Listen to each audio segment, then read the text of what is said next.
नमस्कार मित्रांनो, मी प्राध्यापक सुरेश कटकमार तुमचं यूट्यूब चॅनलवरती स्वागत करतो. मित्रांनो, आज आपण 12वीच्या बायोलॉजीमधून chapter number 8 respiration and circulation या चॅप्टरचा तिसरा भाग किंवा तिसरा पार्ट पाहणार आहोत. दुसऱ्या पार्टमध्ये आपण एक्सटर्नल रेस्पिरेटरी ऑर्गन्स किंवा एक्सटर्नल रेस्पिरेशन म्हणजे काय हे आपण पाहिलं होतं. त्याच्यामध्ये असं आपण चर्चा केली होती की रेस्पिरेटरी गॅसेस विल मी फास्ट घेतो थोडं.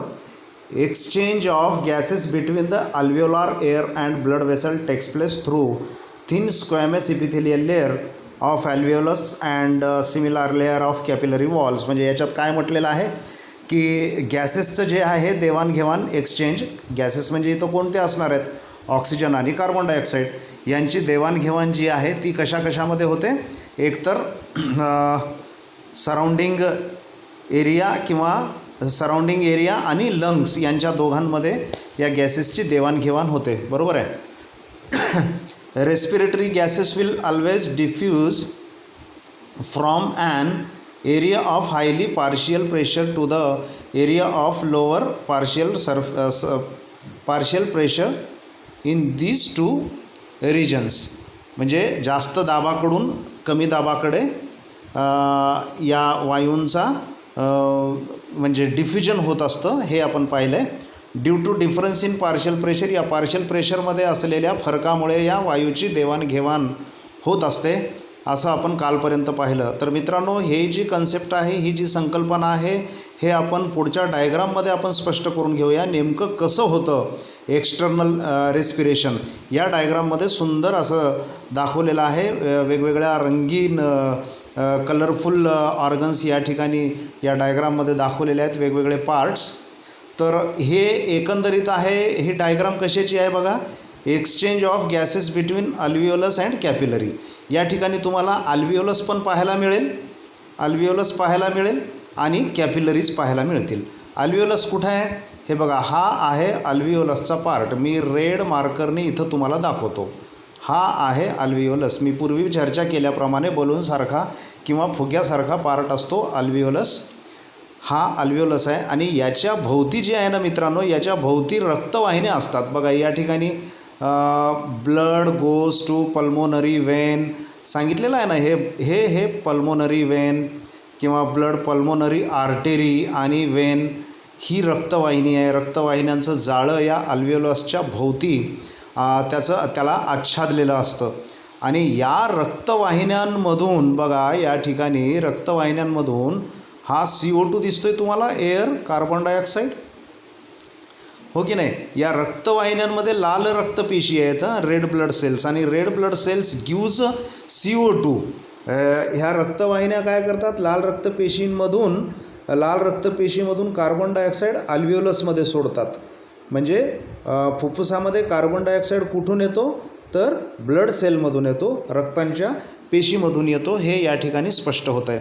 आणि हा कार्बन डायऑक्साईड या अल्व्हिओलसमधून कुठे जातो बघा, इकडे बाणाने दाखवलेला आहे. अशा पद्धतीने हे चाललेलं आहे फुफ्फुसामध्ये. आणि फुफ्फुसामधून आपण थ्रोट, आपल्या घशातून तोंडाच्याद्वारे किंवा नाकाच्याद्वारे आपण कार्बन डायऑक्साईड बाहेर सोडतो. आणि जेव्हा आपण श्वसनामध्ये ऑक्सिजन आतमध्ये घेतो तेव्हा बघा इकडे कार्बन डायऑक्साईड बाहेर जाताना दिसतो, तर या ठिकाणी ऑक्सिजन आतमध्ये येताना दिसतो. ह्या बाणाने इथं दाखवलेलं आहे. आणि हे ऑक्सिजन मग या रक्तामध्ये असलेल्या ज्या पेशी आहेत त्या पेशींच्याद्वारे हे ऑक्सिजन शोषून घेतलं जातं. आणि हे ऑक्सिजन शोषून घेतल्याच्या नंतर या रक्तवाहिनीच्या मदतीनं इथं या ठिकाणी दिलेलं आहे ब्लड फ्रॉम पल्मोनरी वेन आलेला आहे. आणि इथे शरीराच्या विविध पार्ट्सला, विविध भागांमध्ये हा ऑक्सिजन प्रत्येक पेशीला पोहोचवल्या जातो याच्या मदतीनं. आणि हा ऑक्सिजन असा येतो, ऑक्सिजन घेऊन असा पुढे सरकतो आणि पल्मोनरी वेनच्याद्वारे सगळीकडं हा जो ऑक्सिजन आहे तो प्रत्येक पेशीपर्यंत पोहोचवला जातो. या डायग्राममध्ये अल्व्हिओलस दाखवलेला आहे बघा. हे आतमध्ये अल्व्हिओलस दाखवलेला आहे. हे कॅपिलरीज बघा, अल्व्हिओलसच्या एकदम बाहेरून सूक्ष्म रक्तवाहिन्या आहेत. त्याच्यानंतर अल्व्हिओलसच्या भोवतालून अल्व्हिओलार मेम्ब्रेन पातळ पापुद्रा आच्छादलेला आहे. त्याच्यानंतर रेस्पिरेटरी मेम्ब्रेन, त्याच्यानंतरचा पापुद्रा आहे रेस्पिरेटरी मेम्ब्रेन. त्याच्यानंतर सरफेस फ्लूइड, एक चिवट पदार्थ त्या ठिकाणी असतो आणि त्याला सरफेस फ्लूइड म्हणतात. त्याच्यानंतर oxygen diffuses into the red blood cells, हे दाखवले बघा. ऑक्सिजन हा अल्व्हिओलसमध्ये आलेला ऑक्सिजन डिफ्यूज होतो, म्हणजे तो येतो कशामध्ये येतो, रेड ब्लड सेल्समध्ये, लाल रक्तपेशींमध्ये. आणि या ठिकाणी कार्बन डायऑक्साईड डिफ्युजेस इनटू अल्व्हिओलस, हे बघा कार्बन डायऑक्साईड डिफ्युजेस इनटू अल्व्हिओलस, हे CO2 या ठिकाणी सोडलं जातं अल्व्हिओलसमध्ये. अशा पद्धतीनं गॅसियस एक्सचेंज या ठिकाणी घडत असतं. आपण पुढच्या पेजवरती जाऊया. पुढच्या पेजवरती मित्रांनो, आतापर्यंत आपण एक्सटर्नल रेस्पिरेशन पाहिलेलं आहे. आता आपण बघूया इंटरनल रेस्पिरेशन. इंटरनल रेस्पिरेशन नेमकं कसं घडत असतं. एक्सटर्नल रेस्पिरेशन हे अल्व्हिओलारमध्ये घडत असतं, हे आपण पाहिलं. आता इंटरनल रेस्पिरेशन कुठं घडतं हे बघूया आपण. The two main components of blood involved in transport of respiratory gases. दोन महत्त्वाचे कंपोनंट्स ब्लडमध्ये इन्वॉल्व होतात, समाविष्ट होतात of the respiratory gases. Respiratory गॅसेसचे दोन components CO2 and O2 are the RBCs and plasma. त्याच्यामध्ये रेड ब्लड कार्पस्कल्स म्हणजे RBCs लाल रक्तपेशी आणि प्लाझ्मा ह्या दोन घटकांचा समावेश यामध्ये होत असतो. काय होतं बघा, आता सुरुवातीला बघूया आपण. Transport of oxygen. Of the total oxygen transported only 3% is transported in dissolved state by the plasma. काय म्हटलेलं आहे, जेवढं काही ऑक्सिजन शोषून घेतलेलं आहे, डिफ्युजन केलेलं आहे रक्तवाहिन्यांमध्ये लाल रक्तपेशींसाठी, त्या एकूण ऑक्सिजनच्या फक्त 3%, only 3% is transported in dissolved state by the plasma. प्लाझ्मामध्ये फक्त 3% ऑक्सिजन एवढं विरघळलेल्या स्वरूपामध्ये ट्रान्सपोर्ट केलं जातं आणि the remaining 97% is bound to the haemoglobin. आणि शिल्लक राहिलेलं जे 97% आहे, 97% आहे, तो मात्र काय केलं जातं, 97% is bound to the haemoglobin. रक्तामध्ये असलेल्या लोहकणांशी हा ऑक्सिजन बंदिस्त होतो. Present in RBCs. हा HB कुठे असतो, लाल रक्तपेशींमध्ये असतो. लाल रक्तपेशींमध्ये 97% ऑक्सिजन हे HB हिमोग्लोबिनशी त्याचा संयोग होतो, असं यावरून दिसतं. पुढच्या पेजवरती जाऊया. याच्यानंतर बोहर्स इफेक्टमध्ये तुम्हाला ऑक्झी हिमोग्लोबिन कसं डिसअसोसिएशन होतं वगैरे ही डायग्राम या ठिकाणी दाखवलेली आहे. त्याच्यानंतर बघूया oxygen dissociation curve. Oxygen disassociation curve म्हणजे a sigmoid curve which show the oxygen haemoglobin disassociation and the relationship between oxy haemoglobin saturation and oxygen tension.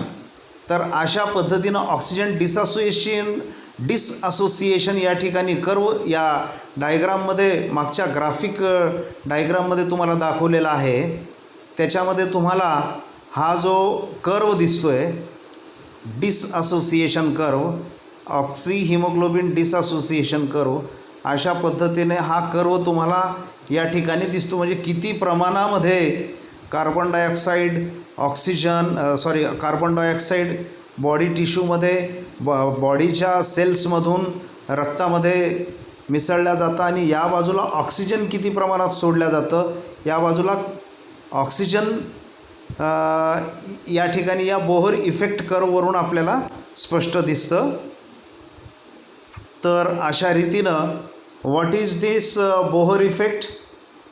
The shift of oxy haemoglobin disassociation curve due to change in partial pressure of CO2 in blood is called as Bohr effect. ठीक आहे. त्याच्यानंतर Haldane effect. The effect caused by increase in hydrogen ions which results in decrease of pH of blood is called as हेल्डेन effect. म्हणजे ब्लडमध्ये असलेल्या pHचा जो जेव्हा decrease होतं त्या pHमध्ये 7पेक्षा कमी होतं pH तेव्हा त्याला हेल्डेन इफेक्ट म्हणतात. त्याच्यानंतर transport of CO2. 7% of carbon dioxide is transported in the form of carbonic acid by plasma. प्लाझ्माच्या मदतीनं कार्बन डायऑक्साईड जे आहे 7%पर्यंतच कार्बोनिक ॲसिडच्या रूपामध्ये प्लाझ्माकडून ते ट्रान्सपोर्ट केलं जातं. त्याच्यानंतर 70% of carbon dioxide is transported from tissues to lungs in the form of sodium bicarbonate and potassium. मात्र 70% कार्बन डायऑक्साईड आहे ते सोडियम बायकार्बोनेट आणि पोटॅशियमच्या रूपामध्ये रिलीज केल्या जाते किंवा ट्रान्सपोर्ट केल्या जाते. Remaining 23% of CO2 is carried in the form of carbamino haemoglobin. शिल्लक राहिलेलं बॅलन्स राहिलेलं 23% कार्बन डायऑक्साईड आहे हे मात्र कार्बामायनो हिमोग्लोबिनच्या स्वरूपामध्ये त्या फॉर्ममध्ये ट्रान्सपोर्ट केलं जातं. ठीक आहे. तर इथे Hamburger's phenomenon or chloride shift या ठिकाणी सांगितलेलं आहे. म्हणजे नेमकं काय आहे, movement of chloride ions to maintain the ionic balance between the RBCs and plasma is called as chloride shift. त्यालाच Hamburger's phenomenon or chloride shift असं म्हटलेलं आहे. क्लोराईड शिफ्टमध्ये नेमकं काय होतं, मुवमेंट ऑफ क्लोराईड आयन्स, क्लोराईडच्या ज्या काही आयन्स असतात to maintain the ionic balance. आयन्सचं जे बॅलन्स असतं लाल रक्तपेशींमध्ये आणि प्लाझ्मामध्ये जे काही त्यांचं संतुलन असतं ते संतुलन राखण्याचं काम हे आयन्स करत असतात. त्याला म्हणतात chloride shift. Okay. Come to the next page. या ठिकाणी मात्र सेल्युलर रेस्पिरेशन सांगितलेलं आहे. एक्सटर्नल रेस्पिरेशन, इंटरनल रेस्पिरेशन, त्याच्यानंतर हा आहे cellular respiration. What is this cellular respiration? It is last step taking place inside the cell. Cellular respiration हा शेवटचा टप्पा आहे रेस्पिरेशनमध्ये. वेन फूड इज ऑक्सिडाइज्ड, जेव्हा अन्नाचं ऑक्सिडीकरण केलं जातं आपण खाल्लेल्या अन्नपदार्थाचं, अँड ATP इज जनरेटेड आणि ATPची निर्मिती होते. It can be shown by 2 steps.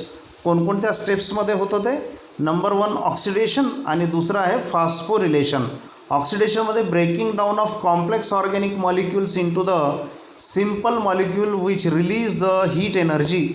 आधीच सांगितल्याप्रमाणे कॉम्प्लेक्स ऑर्गॅनिक मॉलिक्युल्स याच्यामध्ये ब्रेक केले जातात आणि त्याचे सिम्पल फॉर्म्स तयार केले जातात. जसं की या ठिकाणी C6H12O6 आहे, कार्बोहायड्रेट आहे.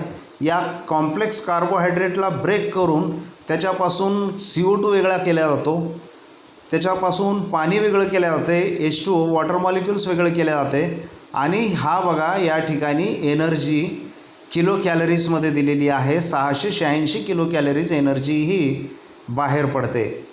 ठीक आहे. This is called as the oxidation. याच्यामध्ये ऑक्सिजनचं ॲडिशन ऑफ ऑक्सिजन कार्बोहायड्रेटमध्ये होतं आणि म्हणून त्यापासून एवढे किलो कॅलरीज आपल्याला ऊर्जा मिळते. त्याच्यानंतर बघूया phosphorylation.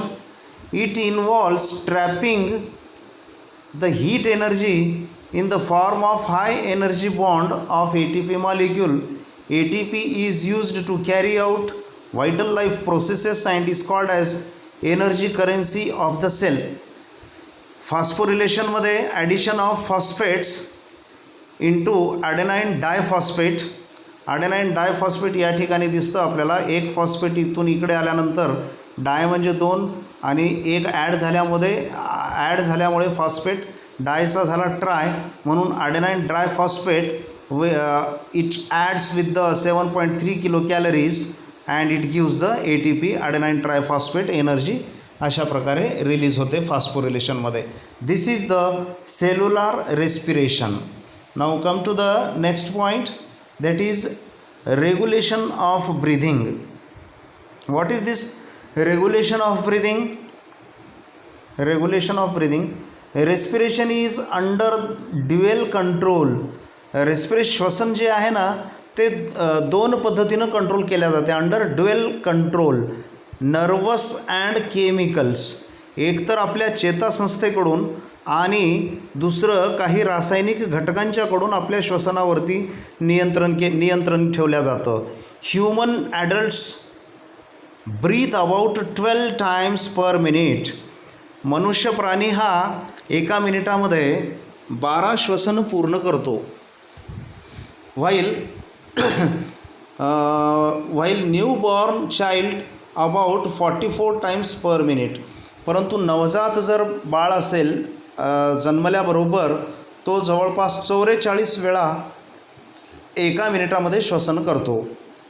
Normal breathing is an involuntary process. श्वसन जे आहे ना, ही एक अनैच्छिक प्रक्रिया आहे, ही अनियंत्रित प्रक्रिया आहे.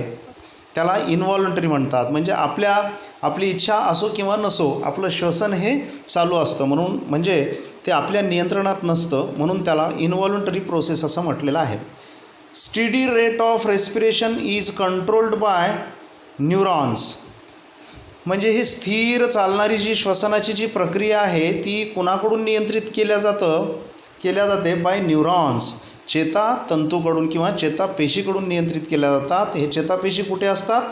Located in the pons and medulla and are known as respiratory centres. मेंदूमध्ये, ब्रेनमध्ये पॉन्स आणि मेडुला नावाच्या जागा असतात. या ठिकाणचे जे काही मेंदूचा जो पार्ट आहे तो आपल्या श्वसनावरती नियंत्रण करतो आणि त्याला रेस्पिरेटरी सेंटर असं म्हणतात. It रेग्युलेट्स the rate and depth of breathing. हे काय नियंत्रित करतं? म्हणजे तुमच्या श्वसनाचा जो खोलपणा आहे किंवा उथळपणा आहे तो नियंत्रित करतो. किती तुम्ही खोलवर श्वास घेता हे त्याच्यावरती नियंत्रण करत असतं. It is divided into 3 groups. Breathing हे 3 गटांमध्ये त्याची विभागणी केलेली आहे. डॉर्सल ग्रुप ऑफ, पुढच्या पॉईंटवरती जाऊया, पुढच्या पेजवरती. Dorsal group of neurons in the medulla. Dorsal group of neurons in the medulla. मेडुलामध्ये इन्स्पायरेटरी सेंटर त्याला म्हणू. त्याच्यानंतर ventral lateral group of neurons आणि दुसरा एक समूह असतो चेतापेशींचा, त्याला ventro lateral group of neurons असं म्हटलेलं आहे आणि तो मेडुलामध्ये असतो. इन्स्पायरेटरी म्हणतात त्यांना. आणि तिसरा आहे इन्स्पायरेटरी सेंटर अँड एक्सपायरेटरी सेंटर म्हणतात. अँड तिसरा आहे न्यूमोटॅक्सिक centre. It is present in the Pond's. It is called as the primary limits. Inspiration, slow wave sleep and rapid I moment sleep. ठीक आहे. याच्यानंतर अपनिऑस्टिक centre in the medulla is अँटागॉनॉस्टिक to the pneumotaxic centre. It controls non rapid I movement, sleep and weakness.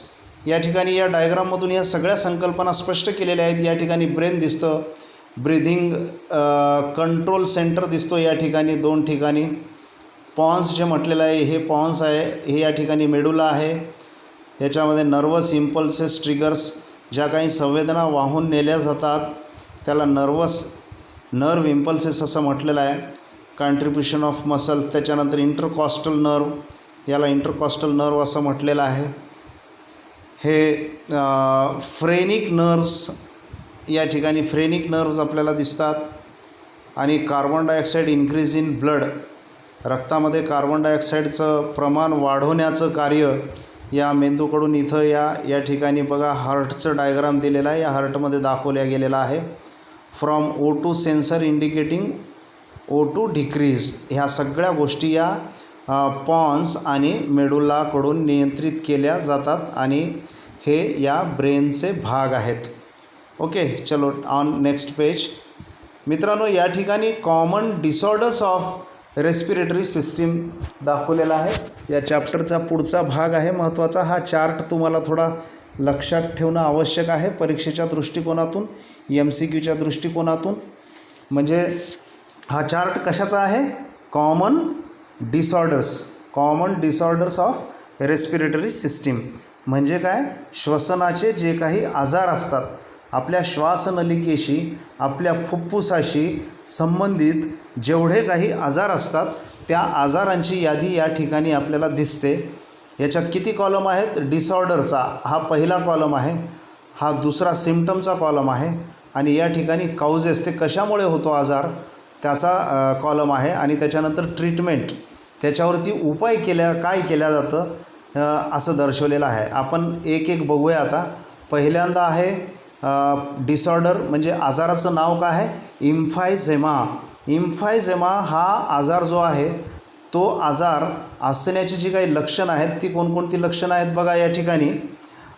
Breakdown of alveoli, shortness of breath. लक्षणं काय आहेत? अल्व्हिओली जे आहेत ना ते डॅमेज होतात, ते ब्रेकडाऊन होतात, ते फुटतात. फुग्गा फुटल्यानंतर तो निकामी होतो ना, तसे अल्व्हिओली हे फुटतात. आणि शॉर्टनेस ऑफ ब्रीथ, आणि आपली जे श्वसनाची प्रक्रिया असते, श्वसन ही अल्पकालीन असते, म्हणजे शॉर्ट असते. ठीक आहे. त्याच्यानंतर हे कशामुळे, त्याची कारणं काय आहेत तर या ठिकाणी दिलेलं आहे. स्मोकिंग, एअर पोल्युशन, बिडी पिणे किंवा सिगारेट पिणे किंवा एअर पोल्युशन, आपण प्रदूषणामध्ये फिरत असू, जास्त वेळ राहत असू, एखाद्या कारखान्यामध्ये काम करत असू, त्या ठिकाणचं पोल्युशन जे आहे, या पोल्युशनवरती काम करणाऱ्या लोकांना हा आजार होऊ शकतो. आणि ट्रीटमेंट काय याच्यावरती? क्वाईट स्मोकिंग, एकतर तुम्ही सिगार किंवा बिडी पिणं तुम्हाला सवय असेल तर ती ताबडतोब बंद करावी लागेल. क्वाईट स्मोकिंग किंवा stop smoking. Avoid polluted air. Avoid polluted air म्हणजे तुम्हाला प्रदूषित हवेपासून दूर राहावं लागेल, प्रदूषणापासून दूर राहावं लागेल. Administer oxygen two the relieve symptoms. ऑक्सिजनची तुम्हाला जास्त गरज आहे, म्हणून ऑक्सिजन, शुद्ध हवा तुम्हाला गरज घेणं आवश्यक आहे. यामुळे काय होतं की इंडस्ट्रीजच्या किंवा औद्योगिक क्षेत्रामध्ये काम करणाऱ्या लोकांच्या या समस्या आपल्याला अधिक दिसतात. ठीक आहे. हे सिम्फायझेमाच्या नंतर दुसरा डिसीज आहे क्रोनिक ब्रॉन्कायटिस. क्रोनिक ब्रॉन्कायटिस म्हणजे खूप जुना असा खोकल्याचा आजार असतो. त्याच्यामध्ये लक्षणं काय आहेत? कफिंग म्हणजे खोकला, शॉर्टनेस ऑफ ब्रिदिंग, अल्पकालीन श्वसन, स्मोकिंग, सिगार बिडी पिणे, एअर पोल्युशन, वरीलप्रमाणेच त्याचे कारणं आहेत. आणि त्याचं ट्रीटमेंट कसं होऊ शकतं? क्वाईट स्मोकिंग, एकतर तुम्हाला धूम्रपान बंद करावं लागेल. Avoid polluted air. If possible move to the warmer dry climate. जर शक्य असेल तर उष्ण ठिकाणी तुम्ही राहायला पाहिजे, कारण थंड हवेच्या ठिकाणी तुम्हाला हा ब्रॉन्कायटिसचा त्रास होतो. आणि ड्रायर क्लायमेट, कोरड्या हवामानामध्ये तुम्हाला राहायला पाहिजे. त्याच्यानंतर मित्रांनो, हा तिसरा जो आजार आहे त्याचं नाव आहे अक्यूट ब्रॉन्कायटिस. अक्यूट ब्रॉन्कायटिस म्हणजे त्याच्या पुढची स्टेज असते, आणि ब्रॉन्कायटिसच्या पुढची स्टेज असते. याच्यामध्ये लक्षणं इन्फ्लॅमेशन ऑफ ब्रॉन्की. ते आपण पाहिलेलं आहे, फुफ्फुसामध्ये हवा किंवा ऑक्सिजन सप्लाय करणाऱ्या ज्या नळ्या असतात त्यांना ब्रॉन्कीज म्हणतात. त्या इन्फ्लमेशन, त्याच्यावरती सूज येते. शॉर्टनेस ऑफ ब्रीथ, श्वसन तुमचं अल्प होतं. येलो म्युकस कफिंग अप, जेव्हा आपण थुंकतो किंवा आपलं जे कफ असतं ते पिवळ्या रंगाचे थुंकी आपल्या घशातून किंवा आपल्या फुफ्फुसातून बाहेर पडतं. त्याच्यामुळे हा आजार जास्त बळावतो. आणि हे होण्याची कारणं काय आहेत? अक्यूट ब्रॉन्कायटिस होण्याचे मेन कारण म्हणजे व्हायरस अँड बॅक्टेरिया.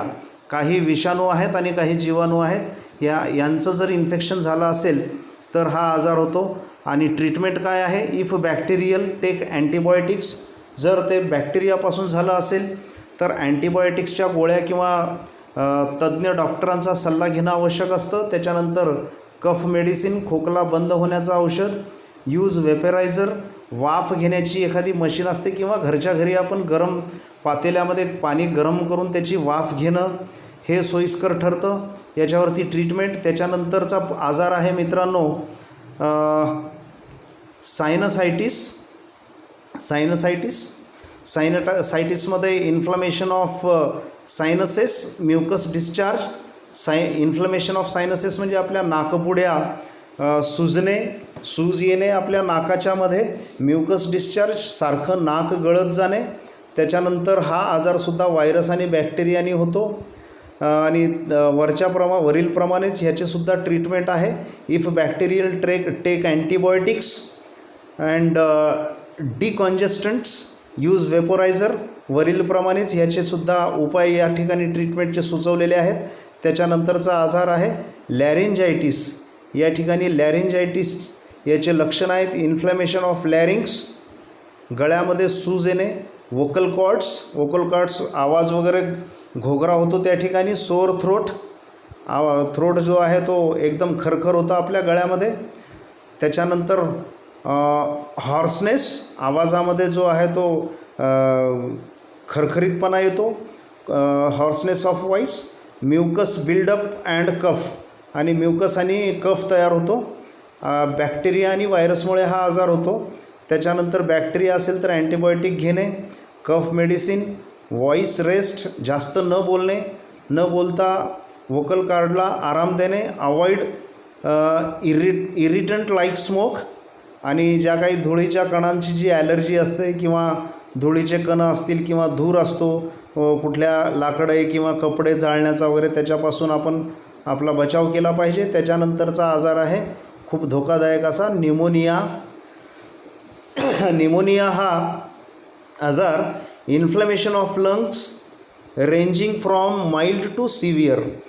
ह्या न्यूमोनियामुळं फुफ्फुसांवरती सूज येते, कफ अँड फेवर, आणि नेहमी सतत ताप राहतं, शॉर्टनेस ऑफ ब्रीथ, अल्पकालीन श्वसन, चिल्स, स्वेटिंग, थंडी थोडी वाजणे, स्वेटिंग, घाम सुटणे, चेस्ट पेन, छातीमध्ये त्याचा पेन होतं, छाती दुखते, ब्लड इन म्युकस, आणि जेव्हा आपण खोकलतो किंवा खोकताना रक्त पडणं बाहेर, ही त्याची लक्षणं आहेत. त्याच्यानंतर हा आजार बॅक्टेरिया आणि व्हायरसमुळे होतो. त्याच्यानंतर ट्रीटमेंटचे उपाय काय आहेत? कन्सल्ट फिजिशियन, डॉक्टरांचा सल्ला घेणे लगेचच, इमिडिएटली, अँटीबायोटिक्स, कफ मेडिसिन, स्टे वॉर्म, गरम ठिकाणी राहा, उष्ण स्वेटर वगैरे घालून उष्ण ठेवणे शरीराला, हे त्याच्यावरती ट्रीटमेंट्स असं सांगता येतील. त्याच्यानंतरचा आजार आहे अस्थमा जनरली दमा हा आपण ऐकलेला असतो ग्रामीण भागामध्ये किंवा शहरामध्ये सुद्धा. म्हाताऱ्या माणसांना हा आजार जनरली दिसतो. ह्याची लक्षणं आहेत construction of bronchioles, mucus buildup in bronchioles. या ब्रॉन्क्युल्समध्ये म्युकस अडकतो आणि त्याच्यामुळे सारखा खोकलावं लागतं आणि खोकताना खूप दम लागतो. आणि पिरियॉडिक व्हिजिंग म्हणजे श्वास घेताना असं शिट्टी वाजल्यासारखा आवाज येतो. डिफिकल्टी इन ब्रिदिंग, श्वास घेण्यासाठी त्रास होतो. ठीक आहे. त्याच्यानंतर कशामुळे हा आजार होतो? ॲलर्जी टू पोलन, काही वनस्पतींचे जे काही कणं असतात किंवा पोलन ग्रेन्स असतात, त्याला आपण मराठीमध्ये पोलन ग्रेन्सना काय म्हणता येईल? पोलन ग्रेन्स, त्याच्यामुळे पोलन ग्रेन्समुळे वनस्पतींच्या परागकणांच्या ॲलर्जीमुळे हा आजार होऊ शकतो. सम फूड्स, काही अन्नपदार्थांची ॲलर्जी असते त्याच्यामुळे सुद्धा होतो. फूड ॲडिटिव्स म्हणजे अन्नपदार्थामध्ये वापरण्यात येणारे काही रंग किंवा काही रासायनिक पदार्थ, त्याच्यामुळे पेट हेअर्स, आपल्या घरामध्ये पाळीव प्राणी असतील, कुत्रे असतील किंवा मांजर असेल किंवा गाय म्हैस असेल, त्यांच्या केसांमुळे त्यांचे केस श्वासनलिकेमध्ये जातात, त्याच्यामुळे हा आजार होऊ शकतो. आणि ट्रीटमेंटमध्ये काय सांगितलेलं आहे? Use of inhalants to open passage ways. काही इनहेलर्स मेडिकलमध्ये भेटतात, तो आपल्या श्वासाच्या मध्ये, आपल्या घशामध्ये त्याची फवारणी करून आपल्याला श्वासनलिका ही मोकळं करता येतं. त्याच्यानंतर अवॉइड इरिटंट्स, ज्या कणांपासून, ज्या धुळीपासून आपल्याला ॲलर्जी होते, त्रास होतो, त्याच्यापासून आपण स्वतःचा बचाव केला पाहिजे. आणि त्याच्यानंतर आहे ॲक्युपेशनल रेस्पिरेटरी डिसऑर्डर्स. काही डिसऑर्डर्स असे आहेत. ॲक्युपेशनल रेस्पिरेटरी म्हणजे आपण ज्या ठिकाणी काम करतो, ज्या कारखान्यांमध्ये काम करतो, त्या कारखान्यांमध्ये जे काही वस्तू तयार होतात ते कशापासून होतात? समजा तुम्ही सिमेंटच्या कारखान्यामध्ये काम करत असाल किंवा सिमेंटचे पत्रे तयार करणाऱ्या कारखान्यामध्ये काम करत असाल तर त्या ठिकाणी सिलिकॉनचा वापर होतो. सिलिकॉन मग आपल्या सिलिकॉनचे जे धुळीचे बारीक कण असतात ते आपल्या फुफ्फुसामध्ये जाऊन अडकतात आणि त्याला मग आपण म्हणतो सिलिकॉसिस किंवा अस्बेस्टॉसिस. अस्बेस्टॉस म्हणजे अस्बेस्टॉस हे जे सिमेंटचे जे पत्रे असतात या काळात आता ते तयार केल्या जात नाहीत, परंतु पूर्वीच्या काळामध्ये अस्बेस्टॉसची पत्रे तयार केल्या जात होती आणि त्या कारखान्यांमध्ये काम करणाऱ्या लोकांना कामगारांना हा आजार सिलिकॉसिस किंवा अस्बेस्टॉसिस अशा प्रकारचे आजार व्हायचे. याचे लक्षणं काय आहेत? इन्फ्लॅमेशन, फायब्रोसिस, लंग डॅमेज म्हणजे फुफ्फुस हे डॅमेज होण्याची शक्यता या आजारामध्ये अधिक असते. आणि त्याच्यानंतर हे कशामुळे होतं? Long term exposure to dust particles. मी म्हटलं तुम्हाला जास्त काळ त्या कारखान्यांमध्ये त्या धुळीच्या सानिध्यात राहिल्यामुळे हा आजार होतो. Silica and asbestos particles during occupation. Occupation म्हणजे काम करत असताना. त्याच्यानंतर ह्याच्यावरती जी ट्रीटमेंट आहे ते काय केलं पाहिजे, काय उपाय केले पाहिजे? प्रोटेक्टिव्ह मास्क, चेहऱ्यावरती नाक आणि तोंड हे बंद झाकून घेणं आवश्यक आहे, त्याच्यावरती मास्क लावणं आवश्यक आहे. अँड गिअर ड्युरिंग वर्क्स, आणि काम करत असताना ही सगळी काळजी, गिअर्स, प्रोटेक्शन आपल्या शरीराचं त्या धुळीपासून करणं खूप आवश्यक असतं. अशा पद्धतीनं मित्रांनो आपण या common disorders of respiratory system म्हणजे श्वसनाशी निगडीत सर्व आजारांची माहिती आपण या ठिकाणी घेतलेली आहे. जवळपास सगळ्या आजारांची लक्षणं ही सारखीच असतात, फक्त थोडा बहुत फरक आहे त्यांची कारणं आणि त्याच्या ट्रीटमेंटमध्ये. ट्रीटमेंटसुद्धा सारखीच असल्यात जवळपास, फक्त आजारांची नावंही वेगवेगळी या ठिकाणी आपल्याला पाहायला मिळतात.